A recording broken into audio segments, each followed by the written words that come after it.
Et salut les amis, bienvenue dans cette nouvelle vidéo. Vidéo aujourd'hui qui va nous parler de la tendance de la semaine prochaine, du coup à compter de demain, puisque nous sommes dimanche 21, à compter de demain du coup du 22 septembre, pour aller jusqu'au... Non, du coup du lundi 22 septembre pour aller jusqu'au dimanche 28 septembre. Voilà, donc on va voir ensemble un peu cette vidéo, ce qu'elle va nous proposer, ce qu'elle va vous dire par rapport à l'énergie de votre semaine. Et je vous conseille du coup d'ores et déjà de bien vous concentrer, de regarder cette vidéo tranquillement, d'accord, sans bruit autour. Et puis à partir de ce moment-là, vous ferez le bon choix pour savoir véritablement quelle sera la tendance de la semaine prochaine vous concernant. Donc on est parti tranquillement. Je bats les cartes. Donc là, aujourd'hui, je prends essentiellement le tarot de Marseille. Alors, tendance de la semaine prochaine et tendance de la semaine prochaine à compter du 22 août au 28 août.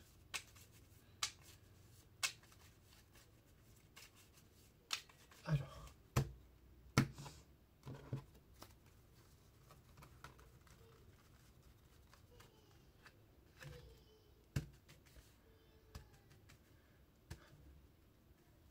hop, donc le premier tas.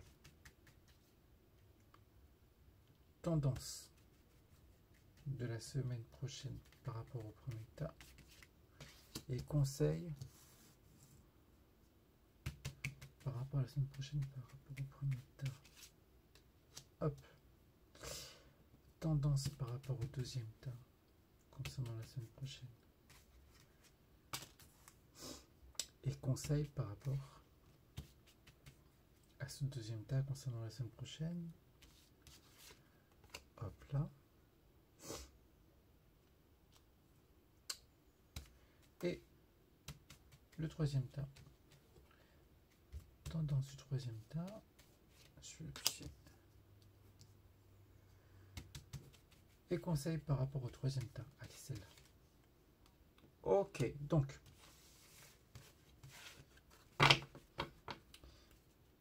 Les cartes sont disposées devant vous. D'accord? Donc, le tas numéro 1, c'est celui-ci. Le tas le plus à gauche. Le tas numéro 2, c'est le tas du centre. D'accord? Donc, au milieu. Et le tas numéro 3, ben, évidemment, par déduction, c'est le tas de droite. Voilà. Donc, je vous laisse vous concentrer quelques instants, tranquillement, bien au calme, posé, afin de choisir le tas qui sera le vôtre. Et nous allons commencer, du coup, le tirage. Moi, je me concentre sur mes énergies. Et nous sommes partis. Alors, le premier tas. Le premier tas. Alors, les amis, je pense que vous allez vraiment être dans une phase, la semaine qui va arriver, où vous allez avoir envie, entre guillemets, comment dire ça, d'aider les autres tout en vous servant de votre passé, quelque part. Grosso modo, quand on lit les deux cartes, ça donne un peu ça.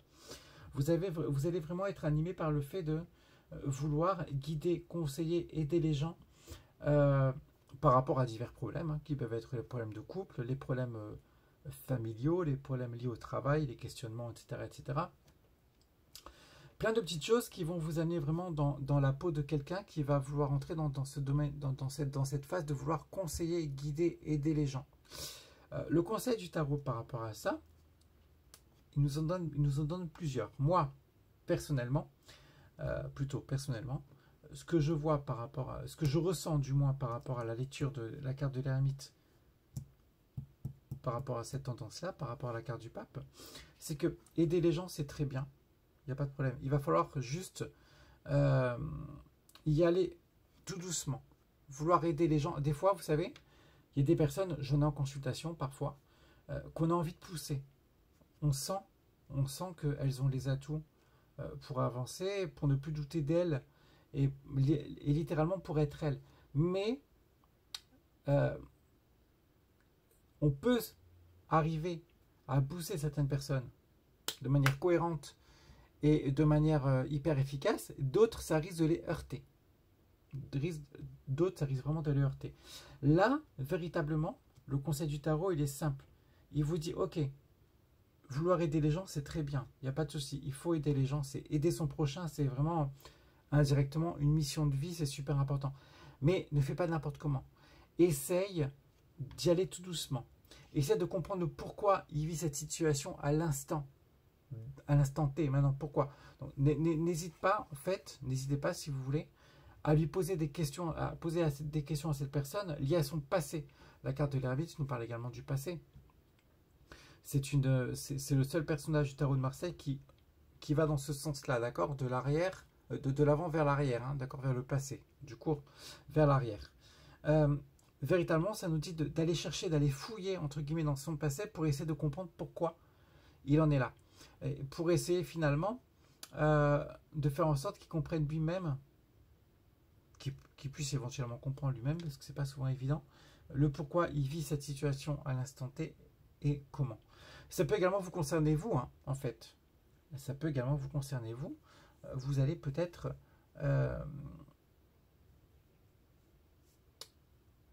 discuter avec quelqu'un, homme ou femme, peu importe, qui risque de vous mettre sur la voie de certains de vos doutes, qui risque de vous conseiller, de vous divulguer des conseils. Et effectivement, le conseil, c'est encore une fois, toutes les personnes ne sont pas motivées et super, comment dire, à l'écoute pour avoir certains conseils, pour avoir divers conseils. Donc, prenez-les avec un certain détachement si vous avez des conseils, mais n'hésitez pas d'analyser ce qu'on vous a dit. C'est toujours important.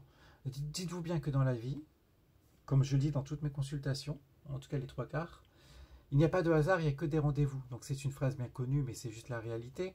Et effectivement, si vous êtes amené à donner des conseils à quelqu'un, ou si on est amené à vous en donner, c'est pas pour rien. Donc ne mettez pas tout sous le tapis.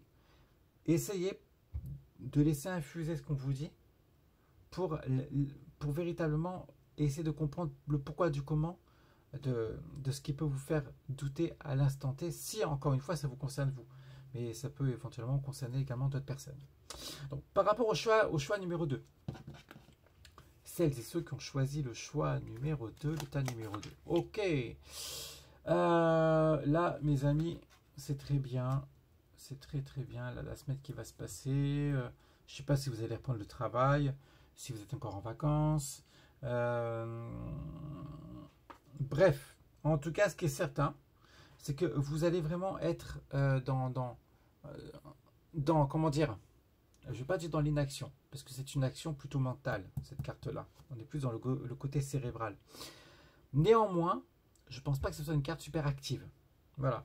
Et disons que la tendance de votre semaine prochaine, à mon sens, ça ne sera pas quelque chose hyper actif. Alors, encore une fois, c'est bien. C'est pas la vie, c'est pas que l'action. Il faut parfois également se poser et faire de l'action de manière un peu différente. Je pense que là, quand vous détaillez cette carte-là de la tendance du jour, de la tendance de la semaine, par rapport à la carte de la papesse, c'est une carte de réflexion.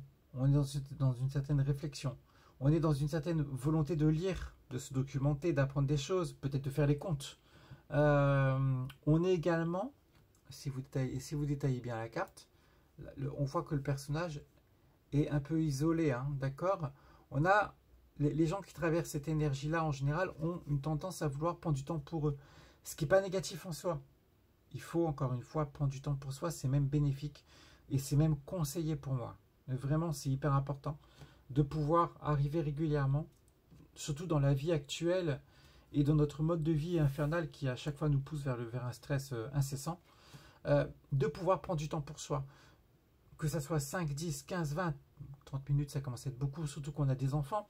Mais si c'est que 5 minutes, prenez-vous vraiment les 5 minutes pour clairement vous donner de bonnes énergies. Repartir sur quelque chose de neuf, de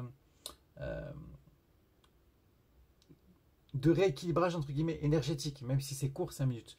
Mais je vous dis, en 5 minutes, si vraiment vous prenez 5 minutes à fond pour vous, rien que pour vous, avec la volonté et l'envie de vous donner, entre guillemets, de l'amour, hein, parce que c'est un peu ça, hein, ça ne peut être que bénéfique.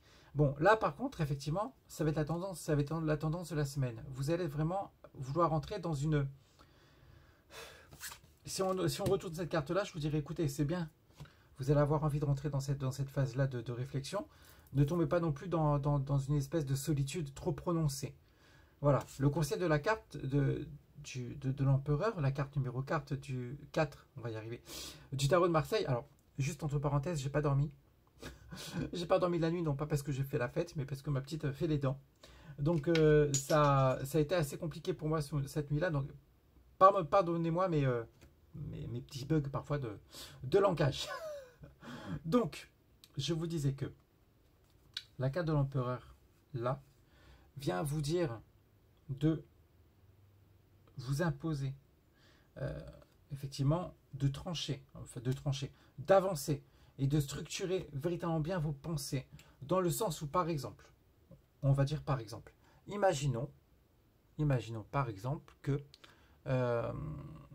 vous soyez cette semaine dans une volonté de mettre un plan d'action par rapport à une future activité que vous allez faire, une prochaine activité que vous allez faire. Ok.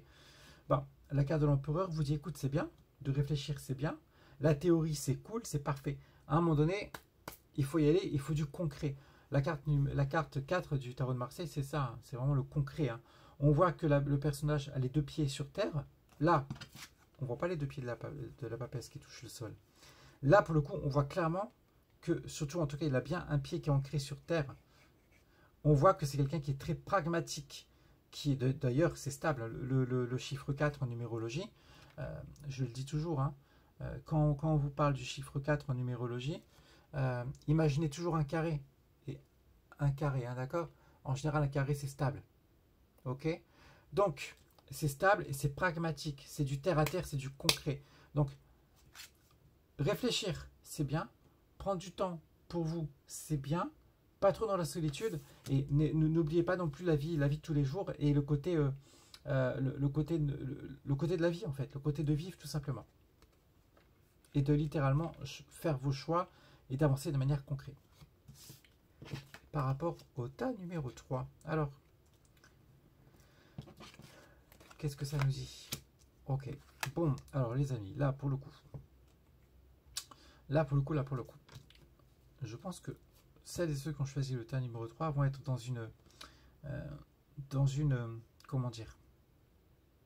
C'est positif, hein? Rassurez-vous, c'est positif pour moi en tout cas. Il n'y a pas de souci à ce niveau-là. L'énergie de base, comme l'indique la carte de l'impératrice, vous dit finalement que la semaine prochaine va être une semaine où vous allez, entre guillemets,